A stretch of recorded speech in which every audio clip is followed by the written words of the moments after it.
Welcome to the Back 9 Six-Pack with Mitch and Justin. Let's roll. Hello and welcome to episode 76 of the Back 9 Six-Pack. My name is Mitch, joined as always by my esteemed colleague Justin. Battling through a little adversity tonight. We've hit the change of the seasons, can't tell if you're sick or if it's, the weather dropped by 30 degrees. It was cold today. Bro. It felt like it was 30 because it was such a drastic temperature change. I saw you had to pull out the beanie for golf. So that's. Yeah, it was, and we were in Columbus, so it was like another 5 degrees cooler. Yeah, go ahead and get that correct. That is not a beer, and I don't have one either. No, this is Liquid Death. Again, shout out. Squeeze of Death flavor, delicious. I just need a drink because my throat is very scratchy. We're not good right now.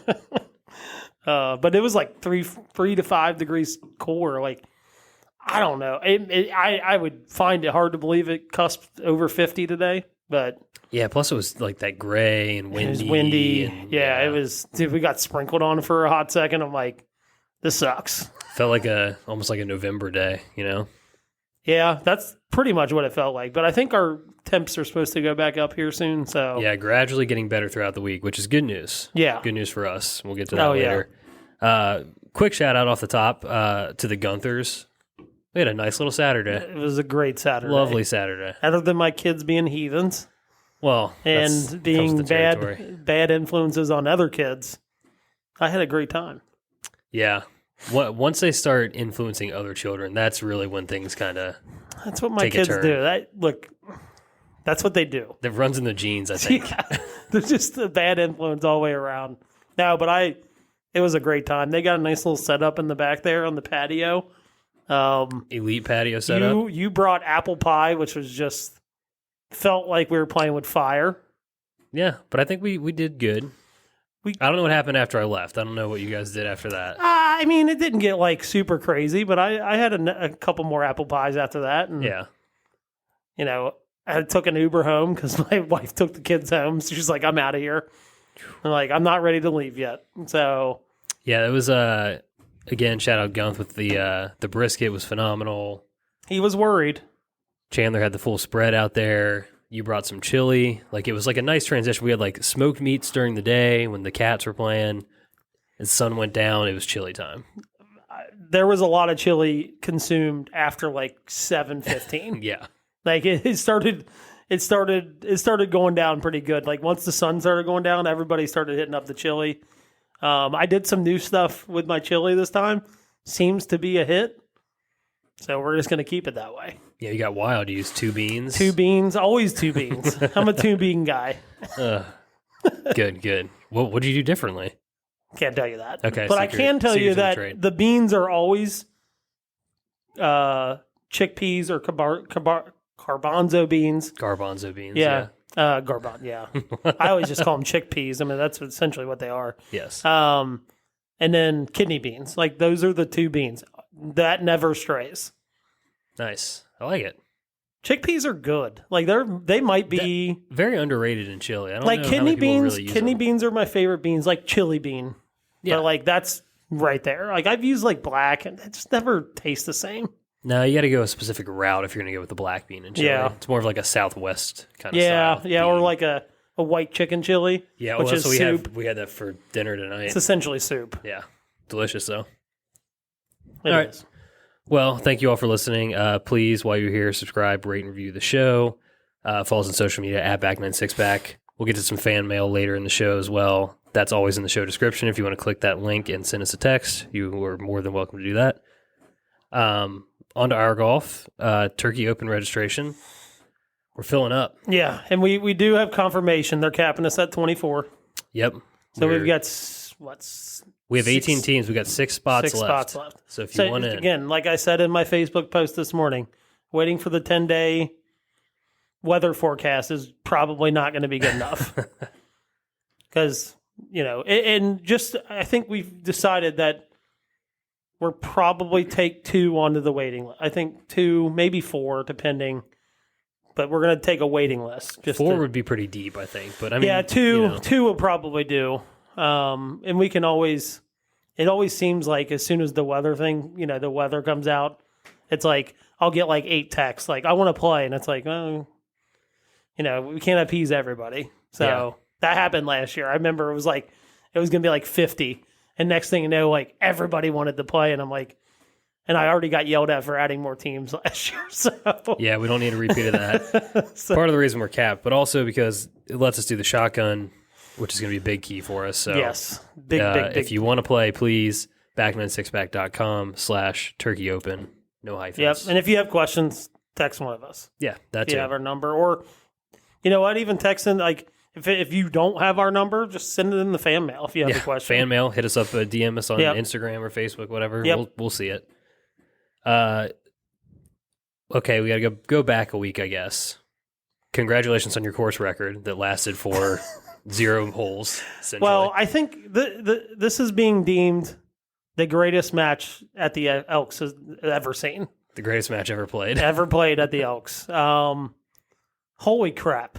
I just like, I woke up the next morning and like couldn't believe everything that happened in 18 holes. Like it truly was unbelievable. Just the amount of back and forth, the amount of putts going in, the amount of birdies being made, and from pretty much everybody. Like, it wasn't like we had, like, Kyle had 9, I had 6, but like it was spread out. It wasn't like, we had 18 birdies and like he had 9 and he had 7 and the other 2 guys only had 2 or whatever. It was. So we had our 2-man match play. Kyle, who we played at Xavier, really good player, made our Met Elite 8 this year. He's been playing some unbelievably good golf. Yeah. Truly all summer. He has. His partner Eddie, we're playing them finals. It starts off, Kyle's throwing absolute darts. Okay. But we hang around, I say. Like, we were like 1 down through 4, but like anytime at this point, like anytime we made a birdie, it essentially got canceled out. Yeah. Like, we're like 4, I make like a 15-foot birdie putt. Kyle makes like a 12-foot birdie putt. It's like, okay. And then they went on a little bit of a run. Kyle eagles 5. They win 6. His partner wins 6 with a net birdie. Mm. And then 7 they won. Kyle drains like a 50-foot birdie putt. Oh. Just, again, he hit the ball well in the beginning. He hit the ball well the whole time, but like it wasn't like he was like hitting it to 3 feet and like tapping things in. Like, he's still making like 8-footers, pretty. And then he makes a 50-footer. He finally hits a bad shot. 50 feet, drains it. So we're like 3 down. We go back and forth we have 8 and 9 with birdies. And so we make the turn at 3 down. We're like, if we can just get a stint where they like don't make a couple putts, we can maybe make a run at this. Also, he shot 30 on the front, right? Yes, he shot 30 on the front. You had a front 930. So like our scores were like 30. I shot 33. I think Ryan shot 34 or 35. Yeah. I think Eddie shot like 36 or 37. So we were a lot under combined. A lot of good golf being played, yeah. But we win 1. So we're like, all right, we're back to 2 down. I almost drive 2 red. I miss like a 8-foot birdie putt. And it was like, that hurts. Because like they finally didn't make putts, right? Like first 2 holes, they finally don't make a putt. We get one of them. We don't get the next one. I birdie 3. Now we're 1 down. It's like, okay, we're 1 down, 6 to play. God. And this is where things really started feeling like it was going off the hinges. Like after this, it's like, okay, now we've got a ball game. Like it felt like how those first 3 holes were going to determine like if we were going to be on the patio and after 13 or 14, yeah, or we're going to last the whole way. And so we get it back to 1 down. Ryan stuffs one on 4. I don't know, 2 feet. Kyle drains like a 14-foot birdie putt. Oh. Slider, too. Again, not like he's hitting good shots in here, but they're not close. Like he's making putts. Yeah. The next hole we have with pars. Mind you, there were 3 holes that got half the pars. And that the whole time. The rest of them, every other hole had a birdie on it. Or multiple birdies. Right. Or an eagle. So we go down to 6. Or, let's see. We go to 15. 1 down. We both birdie there. Ryan makes like a 20-footer. I think I had like 12 feet. Again, Kyle's partner doesn't make birdie. Kyle has about 10 feet, drains it. It's like, okay, we have next hole. I'm giving up a shot. So is Kyle. I drive the green. I'm 10 feet away. Good par. I'm 10 feet away for eagle net par or eagle net birdie. Right. Eddie hits it to like 15 feet. It's like, okay, like we might even be able to pull this out. If I can make my putt, like Ryan hits his chip shot like 25 feet by, ends up making par. It's like, okay, Eddie fucking drains it. Nice. It's like, and he was kidding. He was like, he had made timely putts, but not a lot of putts. Sure. And this was like his second one. It's like, all right, now I got to make this. I leave it barely short in the jaws. So we're like, now we're dormy. It's like, okay. And then at this point, we're all just like, how many birdies have been made? Like, we don't know. We just know there's been a lot of birdies made. All 3 of us hit pretty good drives on 17. Par 5, dogleg left. I don't remember where Eddie went, but Kyle hits it up on the green from like 190. I smoked my drive. I'm probably 160 yards out. Ryan, we think, hits the tree. It actually went through the tree, rolled up on the green. Don't know how it happened. So we've got 3 balls on the green. Eddie ends up making par somehow, but Kyle nestles his eagle putt up to a foot. We give it to him. It's like, all right, here we go. Ryan misses his eagle putt. So now I've got like 35 feet downhill, probably breaking about 2.5 feet right. Hit it. Like, never a doubt. Bangs in the back of the hole. And like, I remember Kyle going like, what is happening? Like, he was like, this is crazy. He's like, does anybody else think that? I'm like, this is nuts. Yeah. Especially when we started doing the tally at the end and how many birdies and 2 gross eagle. And when I'm saying birdies, like, these are gross birdies, not, if you count the net, we had 27. Right. Or 26, but these are gross birdies, gross eagles. We go into 18. We all kind of bomb drives out there. Kyle chips his up to like, I don't know, 5 feet. I hit mine to like 7 feet. I missed the putt. It was like, okay, you're not going to 3-putt from there. So we ended up ending it on 18, and it was like, we got done. It was just like, it was crazy. Like, truly, and we said this to ourselves, is like, the only team that beats us that night is them. Like, any other team in the entire tournament. Yeah. I mean, we were 12 under gross, 14 under net in best ball. Yeah, jeez. And we lost. Yeah. Well, we made the turn. We were like 5 or 6 under best ball. And it's like, we're 3 down. Yeah, it's honestly impressive you guys got it to the 18th. Like, truly. Well, I told Ryan, I said, these first 3 holes we've got to get it back down to 2 or 1 down, or this is ending on like 13 or 14. Yeah. But it was, man, it was kind of one of those, like, it sucks we lost. But it was like, almost one of those things is like, I can't believe I was like there in that, right? And it just felt like completely unreal what happened.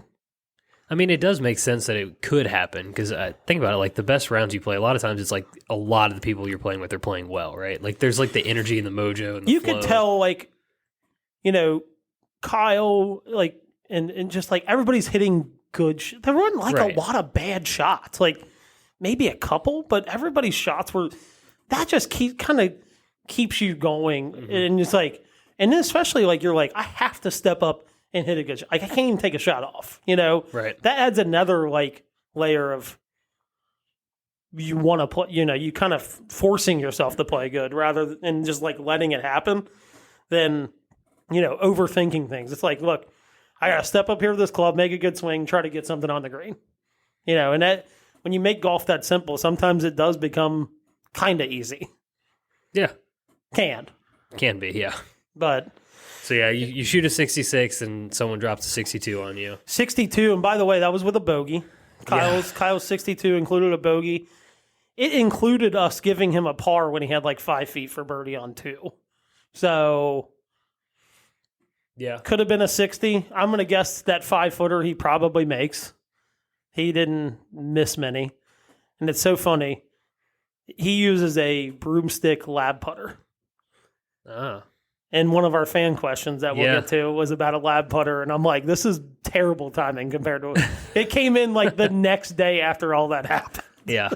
Oh, But it was it was so awesome. It's kind of one of those things you wish you had cameras around just so everybody could know it happened rather than just looking at a scorecard. Right. Yeah. Yeah, it doesn't tell the story. A lot of times you get in matches or whatever, and it's like, you're giving putts, you're doing that kind. But no, this is like you guys are just throwing haymakers. Well, that's that. Sean, the pro who asked us after that, Sean, our pro, was like, all right, how many putts did you guys play?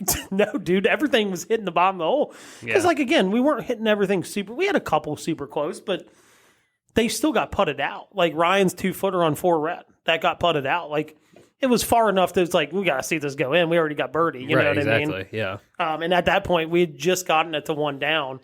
So it was like, he was like, oh, like when Ryan made it, he's like, oh, we thought about giving it to, because it was straight up the hill. And it was like, I mean, it was far enough to like kind of have to see it, especially for birdie. Yeah. So, man. But it was awesome. Yeah, it was that's fun. A lot of fun, even though we lost. I'd go do it again.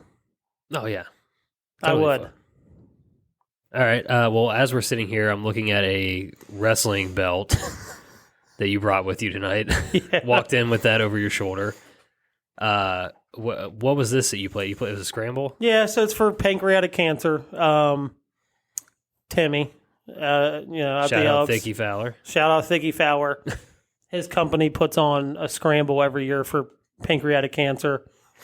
We were up at Pinnacle up in Columbus, it's a great course. A couple funky holes, but always in really good shape. So they do their scramble a little differently. They take the top 3 finishers in stroke play. You go play a hole, a shootout. Yeah, which I think the more I hear about these formats, the more I'm like, yeah, it exposes people. Yeah. Oh, 100% exposes people. Yeah. And a couple of the groups hit good shots, and you're like, okay, like you see swings, you're like, I could see that. There was one group in particular, iffy. They benefited from the strings and the mulligans. And we're just pencil whipping. Yeah, maybe. But yeah, so we won the shootout. The trophy is a wrestling belt. It's legit, man. That thing is like heavy. Yeah, it looks like it's actual. It's like leather. It's real leather, heavy, like metal pieces on the side. Like I assume there's only one, so you took it home? No. You all got your own? We all got our own. Jeez. I'm adding to my collection of really cool golf trophies. So this is one of them. I've got a Louisville Slugger from a Reds outing that I won. Yeah. I love obscure golf trophies. You've got the mini slugger that I do have that one too. So I got 2 baseball bat trophies. And this one's up there for like obscurity. Like I know everybody's kind of doing belts now, but I've never won a belt. Yeah, exactly. So. Now you've got a belt to go along with the trophies. Yeah. Yeah. Yep. Well, congrats on that. Especially in the weather today too, Yeah, it was fun. We played well. Cody essentially won the shootout on his own. He own birdied. Just one hole, you guys got it done in one? So because of light, we were like, we've got to, if there's a tie, 2 teams that tie or 3 teams that tie, we're going to go back to the red tee box and do closest to the pin to win. They usually would just keep playing, but we were run with the clouds today. It was like, it got to like 5:50. You're like, I only have like another 30 minutes of daylight, So, but Cody owned birdied, hit it to like 10 feet. He was the last one to putt. He said he wanted to go last, drained it after all 3 of us missed. So, and then the guys that were probably about 2 feet inside of us all missed their putt. So it was, Give him the belts. Got it. Timmy was so happy too. He's been wanting this trophy for he's played in it for like 5-6 years. Yeah.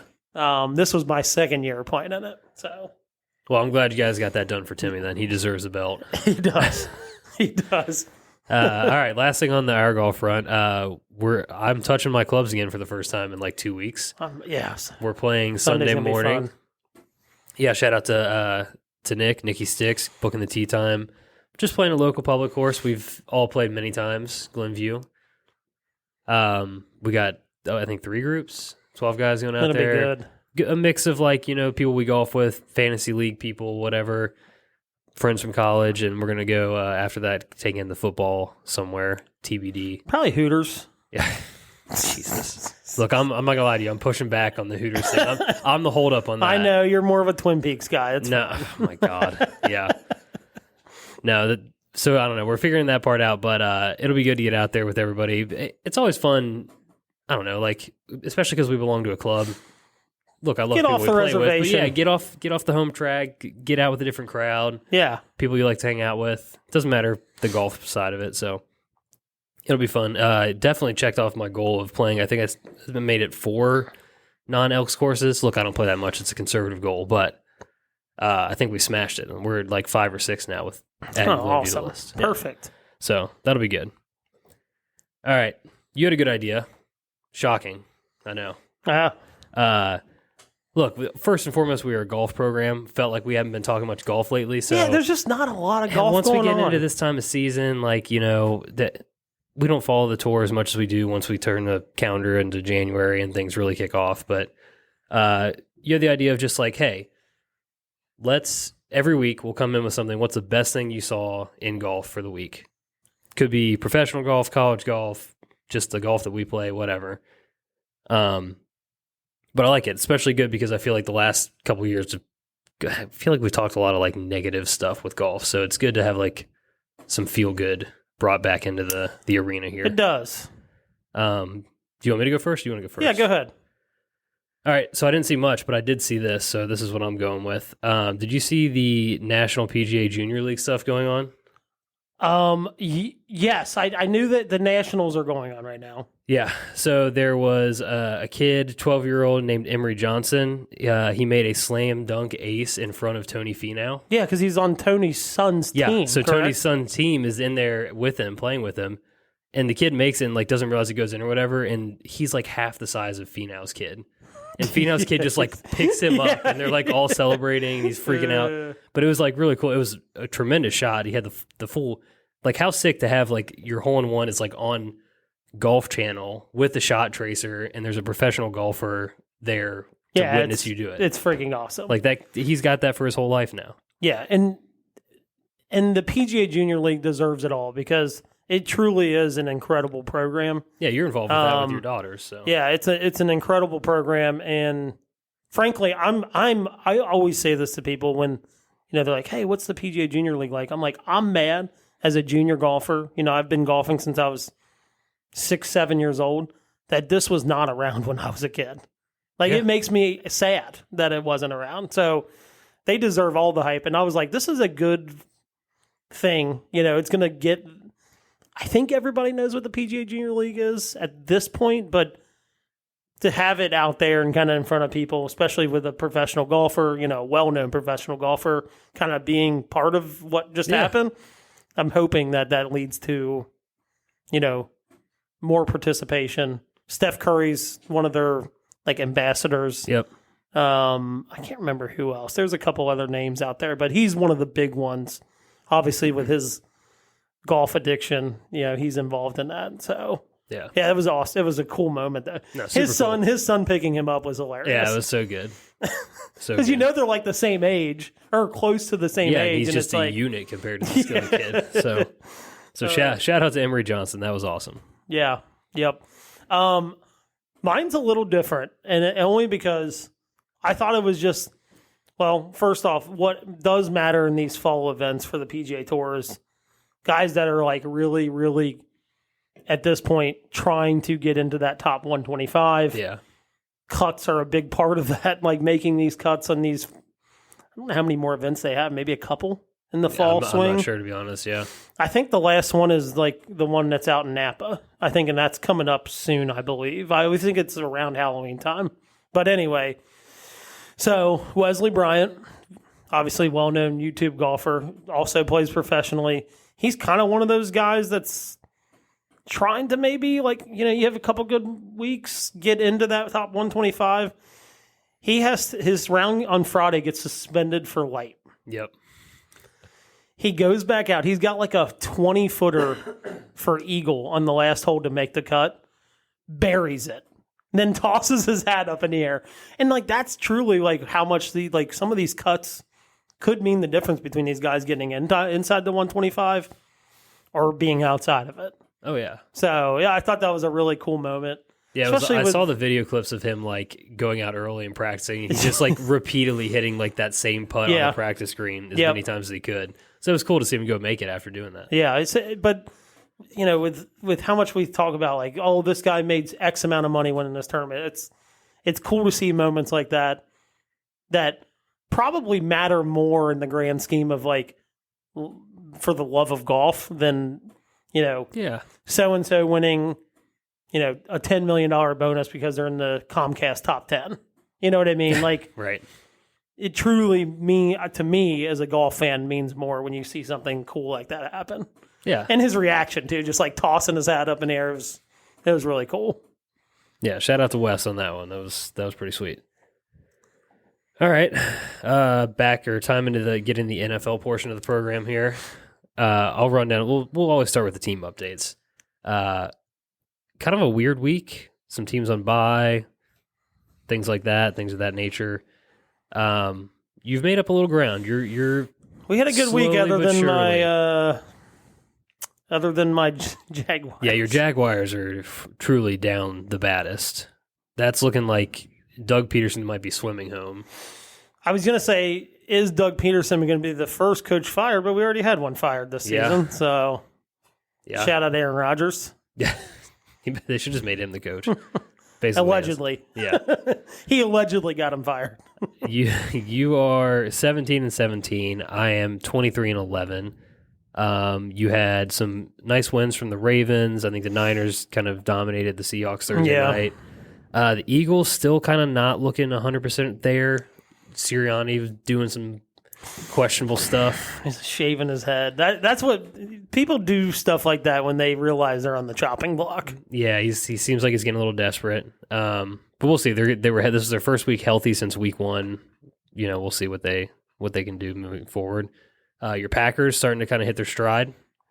Dominant. Jordan Love, few healthy games under his belt, looking pretty solid. I was worried about that game too. Just like the Cardinals are just like young and talented.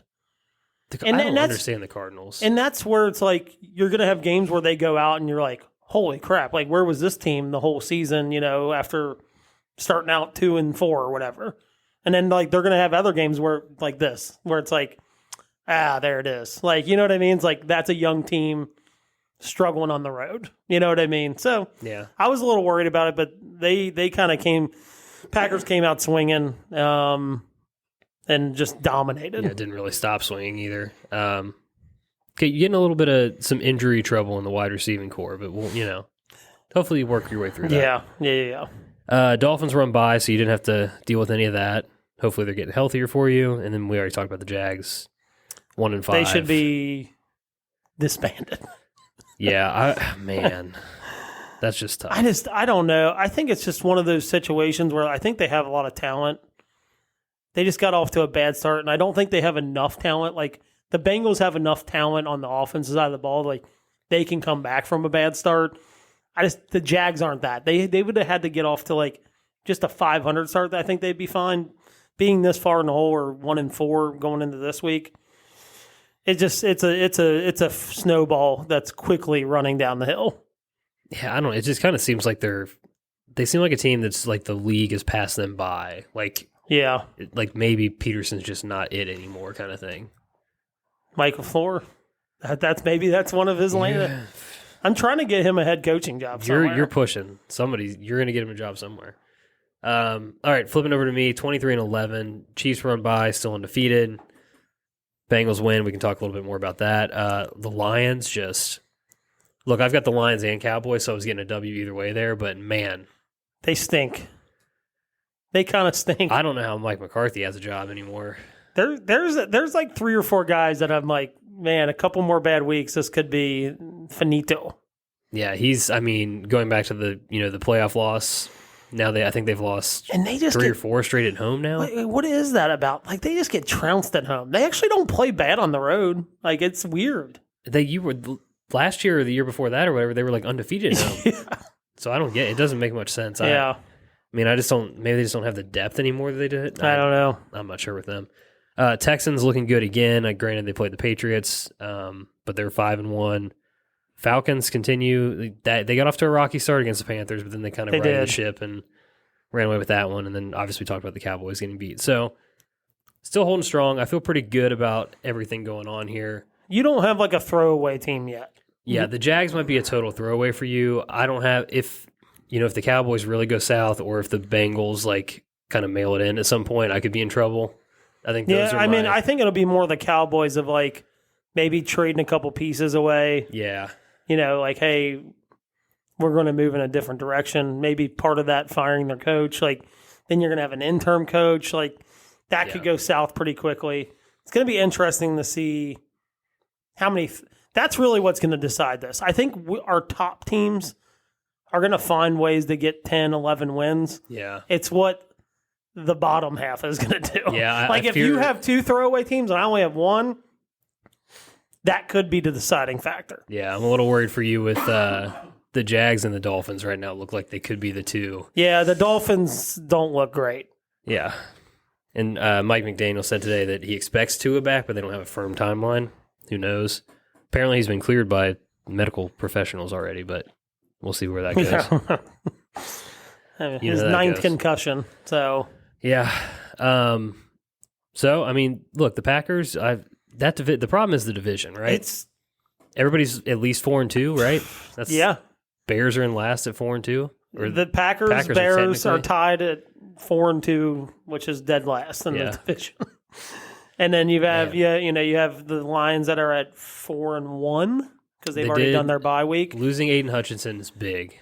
That's could because their defense is like good, but like he's definitely a difference maker. Like I just don't know how their secondary holds up if like they're not getting pressure. 100%. Because that is one area that like we saw it in the first game of the season. Like Matthew Stafford kind of did everything he could. He did everything he wanted to do in that game, passing the football. So it's like, okay, you already had a portion of that team where you're like, this is definitely the weakness. And it's like now that you take the good part of the defense out, that's where it's like, it could get iffy. The stuff they were doing yesterday was so disrespectful. Dude, the fat guy. It was so good. The fat guy, hook and ladder was very disrespectful. That's a move. And they even had a guy lined up out wide, like a lineman out wide too at one point. I mean, Dan Campbell hates the Cowboys. I'm here for it. I don't know if he like interviewed for that job and they didn't give it to him, and he's just like, I'm going to disrespect him at any given moment I can. I don't know, but it was awesome. He does not like them. What a fun team to watch. They are fun, and they were fun last year. Yeah, but like being fun and then like him going for like 2. It's like being fun and then like winning. A championship are very, very different things. For sure. Yeah. I mean, like I said, losing Aiden Hutchinson stinks for them just because like you said, I think he was really like what holds them together. Yeah, like on the defensive side of the ball, getting pressure, not making the secondary defend for, longer than they need to. Like, because the secondary is definitely their weakness. If they have one on defense, it's the secondary for sure. Yeah, I'm going to be fully aboard the Lions bandwagon. I'm just telling you now. I don't hate it. It's so funny. Like, I hate the Bears and I hate the Vikings. Yeah. The Lions are just like, they're like your little brother. Like, I'm going to cheer for you. When you're not playing against me in something, I'm going to cheer for you. Yeah, I get that. Because, like, it's kind of hard to hate them. They've been so bad for so long. I mean, beginning of the season, I took Bengals-Lions was my Super Bowl. I mean, the Bengals are probably not going to be there, but the Lions look like they're a contender for sure.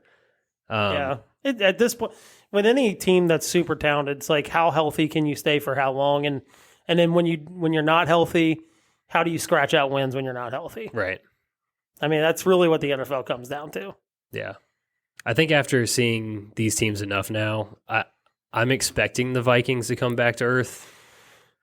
And I think it's going to end up, it should be Packers and Lions, but like, I don't know. I think the Bears just don't quite have enough yet.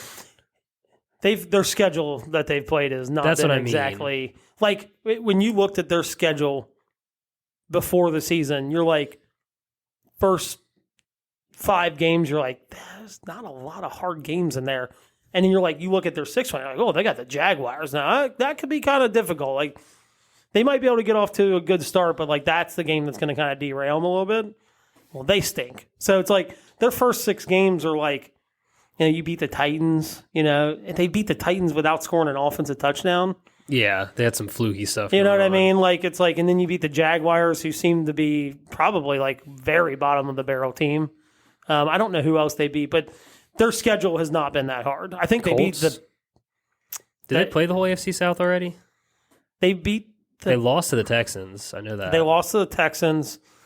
I think the Panthers are one of their wins. Oh, in yeah, there too. Yep, Panthers are too. So like their wins are like, okay, like let's hold off for a second. Like if they, when they play the Lions, they beat the Lions. Now it's like, okay, now we'll start talking. But right. I think their schedule has allowed them to maybe, 1, find their footing a little bit, and 2, maybe give them a little bit better record than they probably should be at. I don't know. Yeah, I would agree with that. I mean, I do think their defense, especially the secondary, is for real. So, if they can stay in games with teams that they're not as good as from like a defensive side, and then don't make the mistake on offense, they can be around. Yep, they have enough talent to do that. All right, Bengals. They won. That was one of the most atrocious football games I've ever watched. It was so bad. It was so bad I fell asleep. That's how I don't fall asleep during football games. I fell asleep halfway through the second quarter, woke up like right after halftime. Yeah. It was atrocious. It was not football. I was just, as a fan, I was too triggered to fall asleep. You know what I mean? Like, I was just like so like worked up. And it just was, again, like, here's Zach Taylor again, just getting bailed out by a super elite quarterback. Like, I don't even know what to say, honestly. Like, it was just not good. That run in the first drive was sick, though. I didn't like the way he was carrying the ball, but that was a sick. I mean, it was an electric moment. By the way, Joey footwork, and Joey is quick. Yeah. He was hit 20 miles an hour. Yeah. He's definitely, as people would say, sneaky athletic. All the white guys are sneaky fast. Sneaky fast. He is sneaky fast. Yeah, then he went thumbs down on the celebration. I got Gunther going a little bit. Yeah. Gunther loves a good thumbs down celebration. But yeah, I mean, just like the offense didn't. They got a ton of pressure. Like the Giants can rush the passer, but it was like they're one of the best defensive rushing team, like pass rush in the league. Yeah, the Mims is young, I know, but like man, he was looking at Joe Burrow a lot last night, and that's not a good thing. Well, there was one play Joe got sacked on. Dude, the ball was snapped for like a half a second. He didn't move and it's like, no wonder the guy went by you, because you didn't, like, he's going, because he's watching the ball snapped, he's already moving, you haven't even moved yet. It's like, there's a reason you gave up a sack. Actually, I don't think it was a sack, I think Joe had to throw the ball away. Right. So it's like, he wound up in the medical tent at one point. You're like, is he hurt or injured? Yeah, well, I mean, everyone, if you saw the play, you thought he was concussed for sure, just by the way his head went back. He claimed after the game he had the wind knocked out of him, which, okay, maybe, but also like I was waiting for him to get carted off again. Yeah, don't say those words. We can't have that. But I mean, you get down. The Giants missed 2 field goals. They went for like every fourth down. Like they're throwing the kitchen sink just to like advance the ball, and the Bengals could not put that game away to save their lives. But they get the ball back. 2-minute ice the clock drill. And here we go. 2 runs up the gut, just all over again, stuffed. And then your quarterback makes a miracle play to completely bail you out of everything. And then, they have the Chase Brown breakaway run for the seal it. But still, just like the same stuff over and over. It was an atrocious game to watch football. Like they took football back to like the 1940s last night. It was not a fun watch. I think so. I was texting with Nick and our buddy Trevin a little bit, and he said something that stuck with me, and it was like, I don't know why it took me this long to realize, but he was like, I think Zach just coaches to the situation too much. And I was like, dude, you're so right. Like, it's not like a play down or up to competition. It's literally like he coaches to the game or like reacts to the game rather than dictates the game. Yep. Like, hey, we're going to come out and throw the ball 50 times today because you can't guard our wide receivers. That's dictating the game, right? Yeah. Instead, it was like they came out and started running the ball. And you're like, that's not where your advantage is. You know what I mean? We can't run block. We can hardly pass block, as evidence last night. But like, and maybe that's what it was. The secondary is the weakness for the Giants. Like, and you've got the best talent on the field on the outside. They use T. Higgins like he's a possession receiver. I don't know when the last time he caught a deep ball was. Yeah. Yeah, I don't like his longest catch last night was 12 yards maybe. And that's probably the one he broke tackles on. And then Jamar, it took us a whole half to like start manufacturing touches for Jamar, and all of a sudden Which we're doing it. should be like an automatic. Like there should be 15 times a game where you're like, this is a Jamar play. Yeah. Period. Exactly. But it's it's just like, mind-blowing. again, it's kind of one of those things where it's like, I think he gets out there and goes, all right, let's see what kind of double they're putting on him. No. You don't let that dictate whether you get the ball to him. You just find ways to get the ball to him. Exactly. Period. And like you watch teams, like as much as I think Purdy sucks, like the 49ers are like, we're getting Debo to the ball whether you like it or not. 100%. And like you're going to stop it sometimes, but there's sometimes you're definitely not going to stop him, right? So it's like they manufacture plays for him. The Packers they're doing an awesome job with Jaden Reed at that. Jaden Reed. They're like, we're getting this dude the ball 12 times, 15 times a game. He looks amazing. Whether it's a run, a screen pass, whatever it is, downfield, like they're targeting him with the ball or giving him the ball 12 to 15 times a game because he's their best offensive player outside the quarterback. There's some like those are two examples, but there's other ones. But like that's what Jamar should be. 15 times a game minimum. It should be more than that, but at a minimum, that's the amount of time he should be getting the ball. Yeah.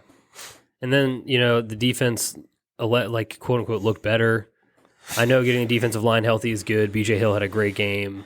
Sheldon Rankins is doing stuff. BJ Hill had an incredible game. That's all good, but it's also, you got to be like, it's Danny Dimes. It's freaking Giants. They didn't have Malik Neighbors. Like, and they're starting running backs out. It's Daniel Jones. Like, yeah. Danny Dimes threw some pretty bad passes last night. They're like, if that was a quarterback with a pulse, that'd have been a completion. Yeah. So I don't know. It's we'll see how the defense shakes out going forward. But I mean, I guess good signs on that side of the ball. Win is a win. Whatever, they need them. So I really don't care how they get them at this point. Yeah. So yeah, we're on to Cleveland. Please God, do not let us be the team that makes Deshaun Watson look like he can play football. It might be like, hey, for him to stick around and bring them down even further, you might have to be a sacrificial lamb. Maybe. Maybe. They do not play well at Cleveland. I feel like it's a trap game every time. Yeah.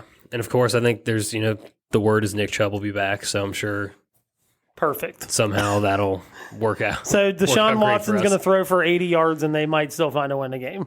Way to win the game. Yeah, it just depends on how much Myles Garrett wants to be a problem, because I'm going to assume if the Giants could cause the problems that they caused last night, I think the Browns might have a little bit to say along the lines too. So we'll see. I just don't want to be sad next weekend. That's the only thing. He might be. I know. I'm scared. Their record's not great against the Browns. No, it is not. In the last 5 years. All right. Well, on to happier news. We're going to fan mail. We could have put this in our best things we saw in golf segment too. Could have been, because we saw the video together. Yeah, we're sitting there on the patio at Gunt's, and you pull up your video and you're like, "Holy shit, Tommy Turndog's made a hole in one." Yeah, I'm like, "Holy shit, Tommy Turndog's made a hole in one." Yeah, I didn't know the course, but he said it in his message. Yeah, so shout out to Pat, got it on video and sent it in, and I can pull up that course name here. He on the fan mail here. It's like Little Turtle. Yeah, they were playing an outing at Little Turtle Country Club in Westerville. Never played there. No, I've never played there either. Hole 13 was 184 yards. Sounds like Tom hit a 6-iron. We are 6-iron hole-in-one brothers. Yes, you are. Yeah, I mean, amazing. Like, Dude, I don't good know for that we've Tom. said He's had a much. summer. Exactly, dude. That's what I'm saying. I don't think we've really talked about it. The first time I played with Tom was in league. This was before the Stampede, and he was kind of telling me like, you know, I think he had just joined. He was like, this was like, I'm dedicating this summer to golf. Like that was his goal this year. Was like, I'm just gonna commit to golf. Got clubs to, you know, join the club. Started playing in league. Started playing tournaments. They make the shootout in the Stampede. Kind of like one of the crowd favorites in that, which was really fun. Yep. And he's just continued on through. I mean, what a now wild a hole run. in one. Yeah, it's kind of just feels like one of the things you put good juju out in the universe and you get a little bit back, right? Yeah. That's the kind of guy that And like hard work Tom too, is. and like sticking to something. Yeah. You know what I mean? Yeah. So I don't know. That's super pumped for him. Again, Video was awesome. Yeah, video. It's always good if you get it on video. Yeah, the reaction and stuff. It was cool. It looked like a kind of like not an easy par 3 either, by the way. No, it did not. Based on the video. Yeah, it looked like it was uphill a little bit. Maybe? Yeah. Yeah. That's 184 uphill. If that's true, that's a good one. So yeah, shout out to Tom. This is not really a Tom issue, but I'm pretty sure everybody's gonna have hole-in-ones this year outside of me. So yeah, you're just surrounded by aces right now. It's dude, you know what? I'll be take a stopped. Turkey Open hole-in-one. I'm gonna put that out in the atmosphere here. Put it that out in the universe. I'd take it from anybody. I mean, it would We be may great. not, if it was we may you. not make it home that night. I'm just letting you know if that does happen. Yeah, that would be tough. Okay, next up, speaking of Tom, he sent one in before the hole-in-one happened. And this is what you were referencing Triggered. before about the lab putter. So, which we have discussed before. He mentions, you all may have discussed this before. Sorry if I'm late to the party.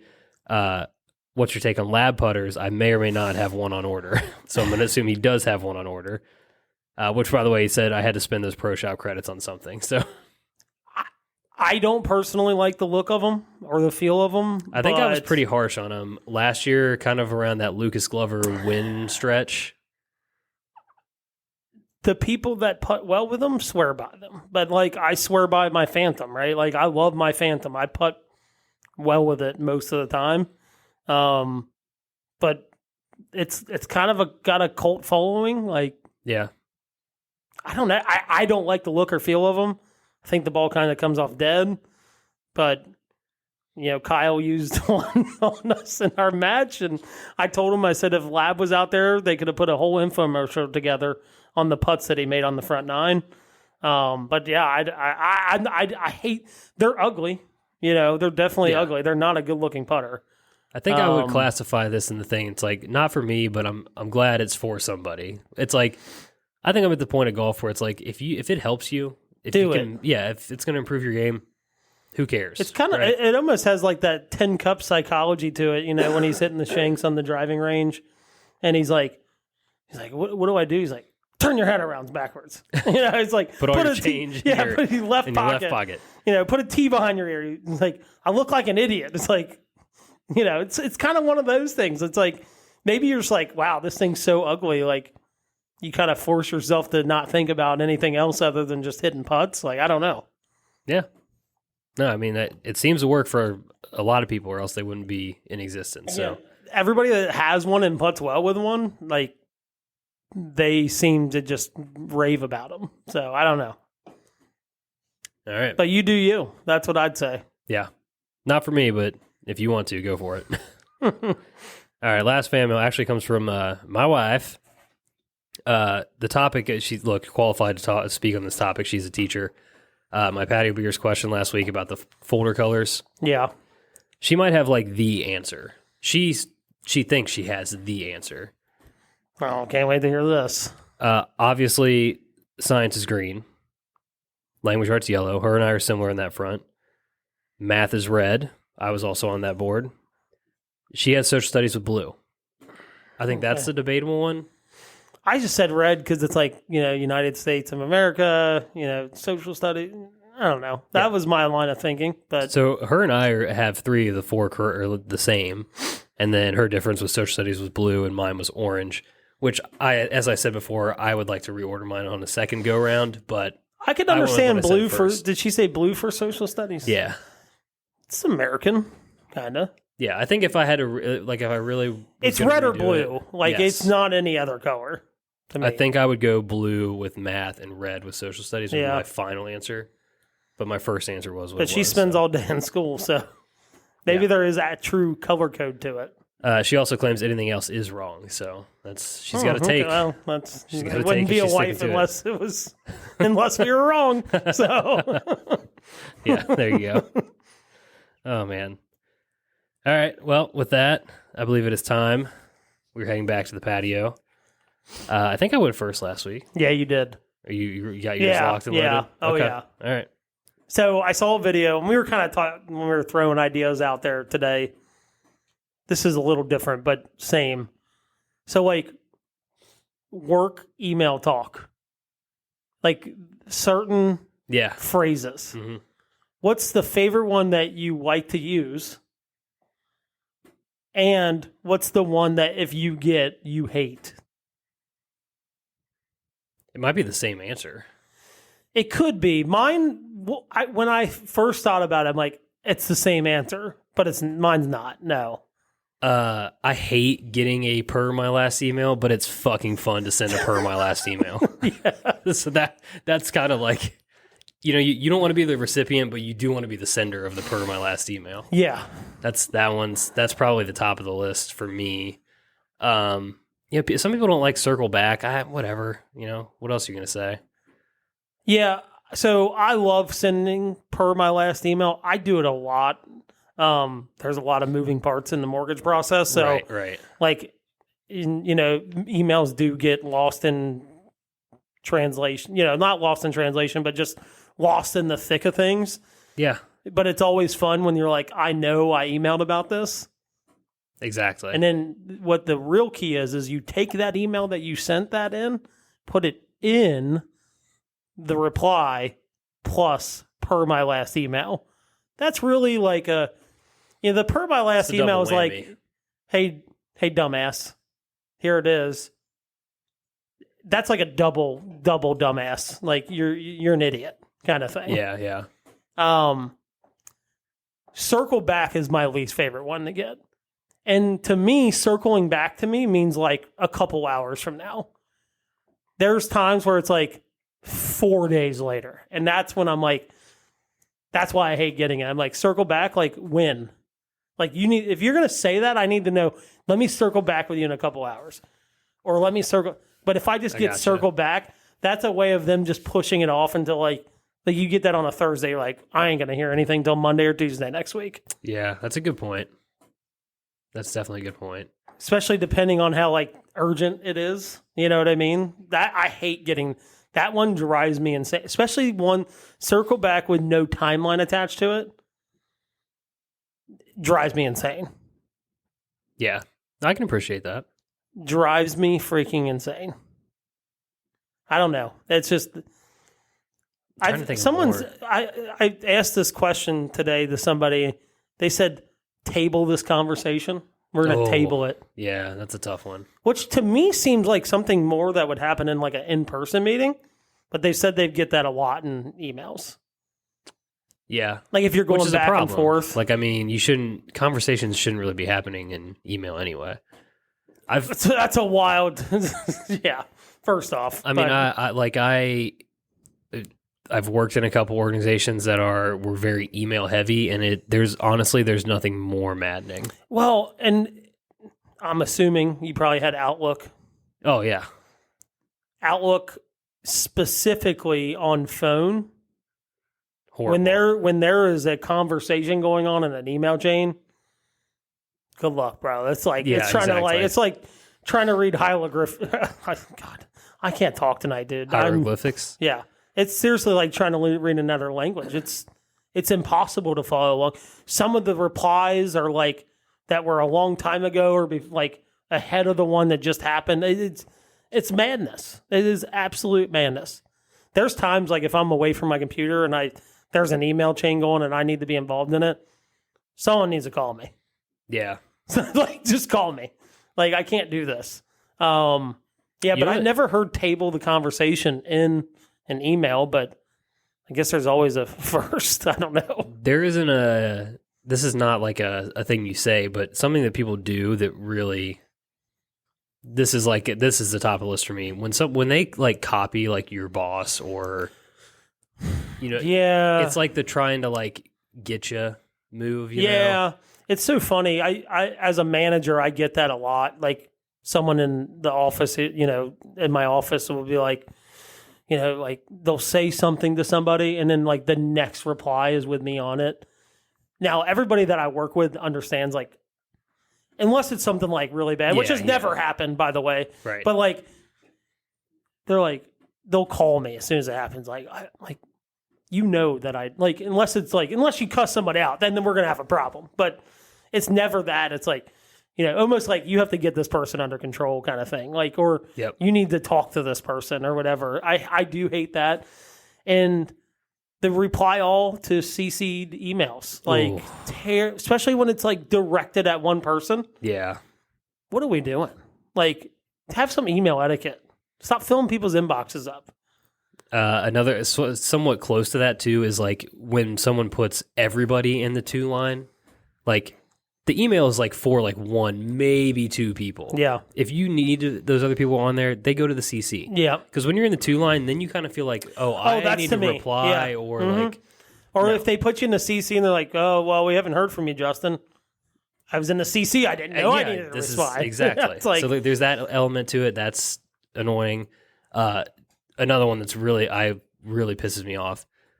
People that they'll send like an email via the subject line.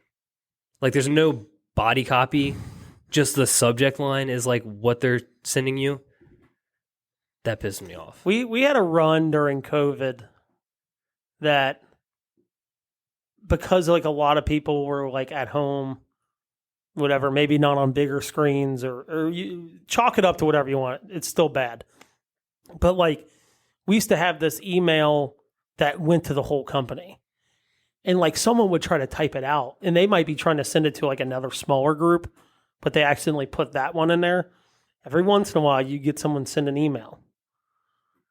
And it's like people weren't looking like, oh, this went to the all company email on accident. This is not for me. This is not for me. This was not meant for me. and we used to have a running joke, like when it happened, we're like, okay, how many emails are we going to say that, like how many people are going to reply all to this email and say this is not for them? Yeah. Or this is not mine or whatever. The one went 27 people. And it got to the point where like I was mad after 10, but when it got to 27, I'm like, fuck it, we're getting to 50. Like I want to see it get to 50. It was so bad. So bad. Yeah.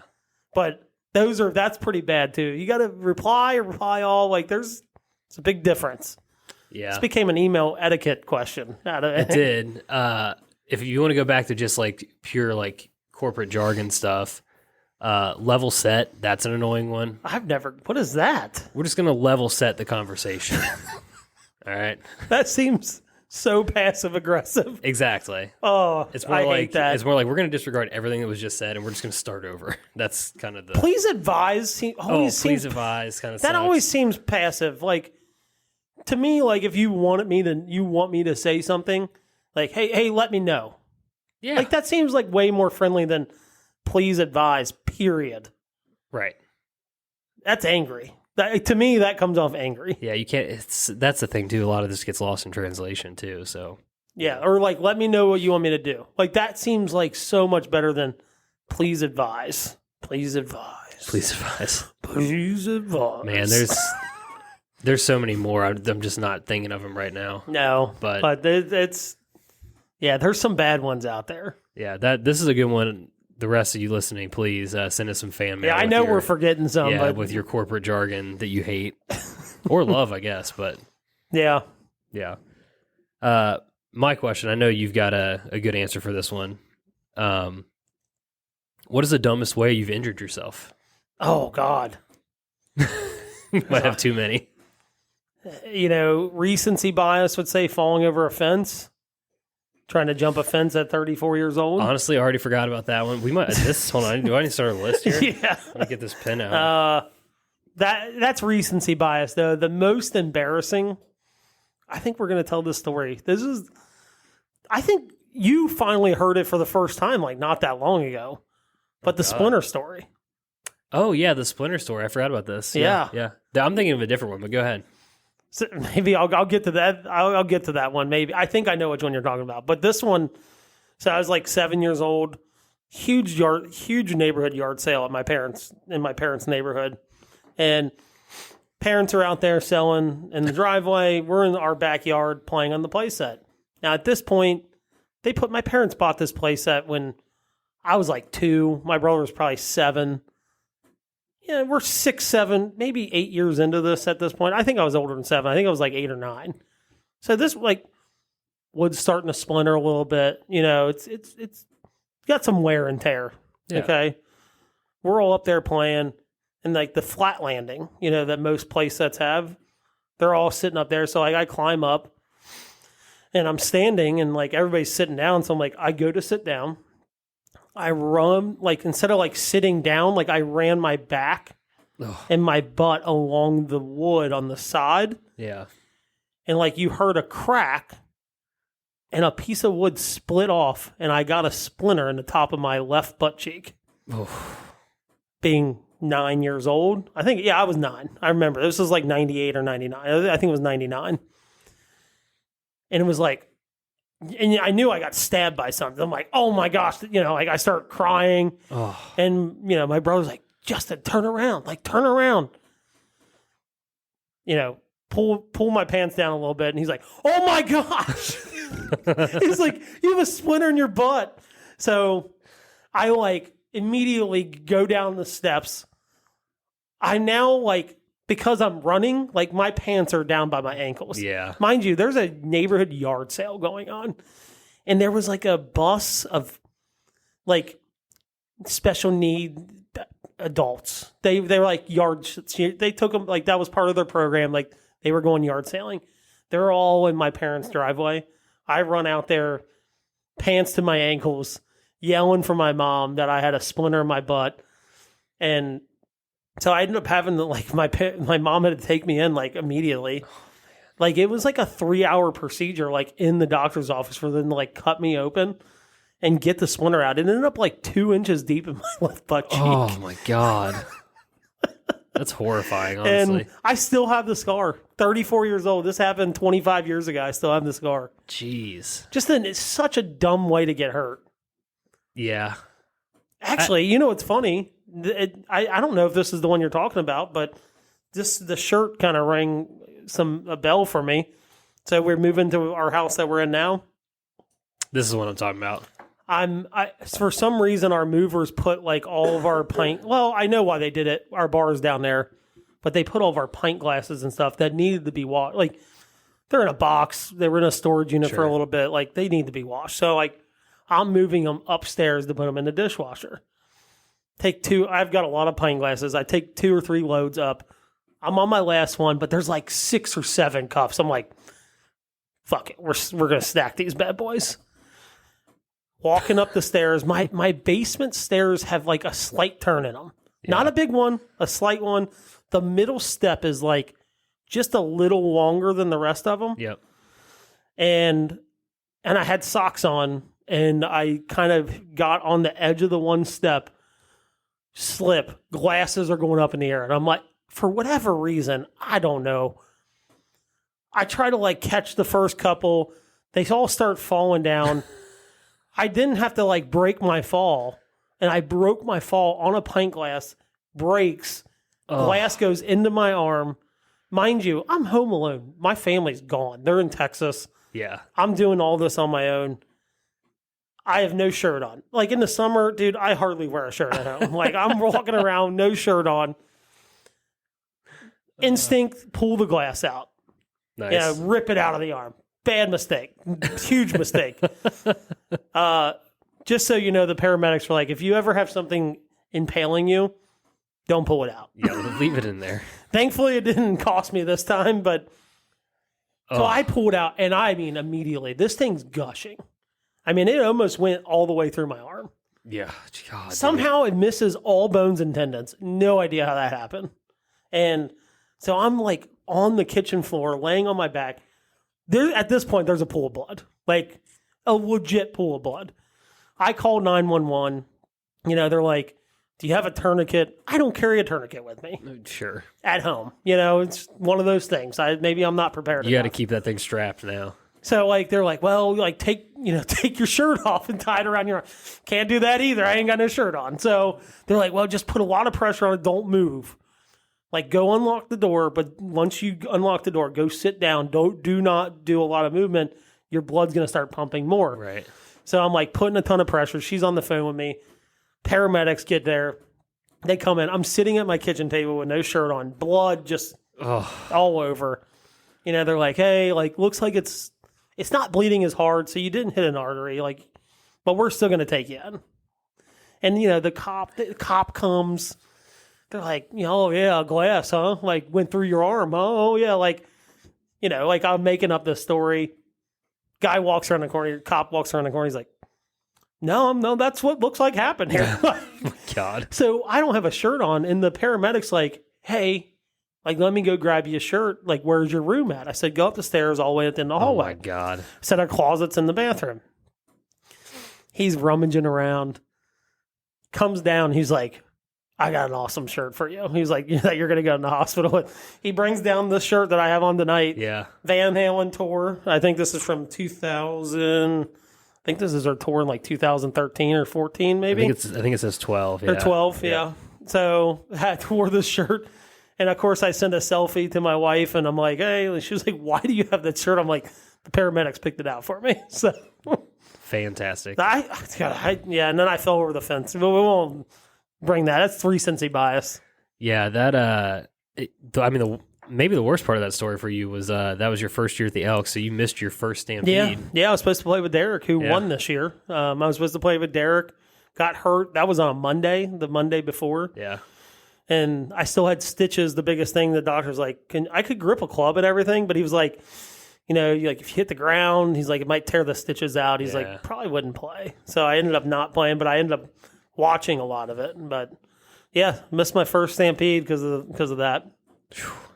Yeah, I just have like the mental image of like you going down with the cups and trying to catch them. Like, what am I? Shirtless too, like all of it. I'm an athlete, but I'm not that big of an athlete. No. Yeah, shirtless, like then going to the hospital. Like I got so many compliments on the shirt. They're like, the nurses are like, love that shirt. Is that vintage? I'm like, yeah. Sure. Yeah. Sure. Honestly, I asked this question purely just to hear a couple of those stories because I was a fairly careful kid, unsurprisingly. I was not. Only time I broke a bone was, I don't know if you were there. Were you there when I broke my foot playing pickup basketball at Brian's house? No. So that happened. We were playing basketball in his driveway, and I'm playing against an actual like legitimate basketball player. Do you remember Ken Kunkel? Yeah. Yeah. So like I'm banging, he's like 6'6". Yeah, I'm banging with him in the post. I have no business being on this same place as him, the court as him. And I got like a little bit of a cut to the basket or whatever, but it just like lost my balance. Oh, no. And tried to throw up the shot still, but the hoop is like right at the edge of the driveway, and they have like a little fall off. So literally my foot is like on the edge of the pavement and just like rolls on the side. And so basically I twisted my ankle so hard that like the ligament pulled bone off the side of my foot. Like that's how I broke my foot. So the only time I've ever done that, that was pretty dumb. Shouldn't have even been playing basketball that day. It was bad, dude. They had like, my dad almost had to cut my shoe off. My foot was so swollen that fast. Anyway, I also walked around on that for 2 weeks because I went and got an x-ray, but the swelling was too much. They couldn't see the bone. Oh, yeah. So I thought I was good. So like I just had like a walking boot or whatever. No, the foot was broken. I had to go back and get a cast for like 4 weeks. So that was fun. The other one that sticks out in my head is working at a golf course, working on the range. We had a natural turf area and used to have to drive like the golf cart, like the haulers that have like like the truck bed in the back of it, basically, whatever. Yeah. Like the work carts. Yeah, carts essentially. Like kind of like a gator, but not as fancy. And so you'd have to go down, along the cart path or whatever. You go fill divots, replace balls, whatever you had to do. Well, there's just enough of like a little bit of a hill, like enough that the cart could get moving on you. So I'm out there doing stuff, and I guess I didn't get the brake on the thing down all the way. And so it starts rolling. I didn't see it because I'm like doing stuff. And then someone else who's hitting balls is like, hey, like, is that your cart? And I'm like, oh, shit. So I take off after this thing. It's like got enough speed where it's like going down to like there's like a little valley of the dip there. And so I get to it like at the same time as it like is going over. So I try to jump in to like stop it, but it's already hits. And so I fly into it. I hit my shin like dead set on like the metal corner of this thing. And I'm telling you, my leg... It's almost like the putter through the ankle, but like worse. My leg like went numb. Like I was like, this thing's broke. Like I broke my leg. Like I don't... And anyway, it was fine. But to this day, I still have like an indent on my shin from where I'd hit. And if I like run my hand over it, like I can feel like the nerves. Like it'll like hurt. So yeah, that was... You got like scar tissue there? Yeah, well, mental scar tissue more than anything. No kidding. Yeah, like just didn't put the parking brake on. That was pretty dumb. It's that place set, I broke my arm on that same place that I got a splinter on. That's a like cursed place set. Jumping for monkey bars, like how far I could jump out and grab. Cursed. Broke my leg at the Tri-County Sportsplex. I got a plastic chair out. They used to have basketball hoops there. It's an all soccer facility now, but they used to have jumped up and grabbed the rim. My brother pulled the chair off from underneath me. I dropped down, broke my leg, snapped my tibia in half. God. Didn't break the skin, but it was poking. And I remember I was like 6 at this time, but I remember this, like someone saying, I don't know who it was. They're like, is it broken? But you could see like the bone poking at the skin. It's like, God, dude. Yeah, I think it's broken. Yeah, last time I checked, you're not supposed to have a bone knob in the middle of your leg. God. Yeah. Yeah, I have so many injuries. I mean, I could go for days, but the stupidest are the ones I listed out for sure. Yeah, I get that. Oh, that was a good patio beer segment there. Yeah, it's funny that you asked that, and I have the shirt on tonight. That is wild. I love the shirt. I mean, what a coincidence. Alrighty. Well, hey, live on the show here, got an email. Someone else signed up for the Turkey Open, so now we're officially down to 5 spots. Yeah. Just for anybody who made it. I think I know who it was. They texted me too. So yeah. 5 spots left. Please, back96back.com/Turkey Open if you want to play in that. But thank you all for listening. Shoot us some fan mail. Follow us on social media at back96back.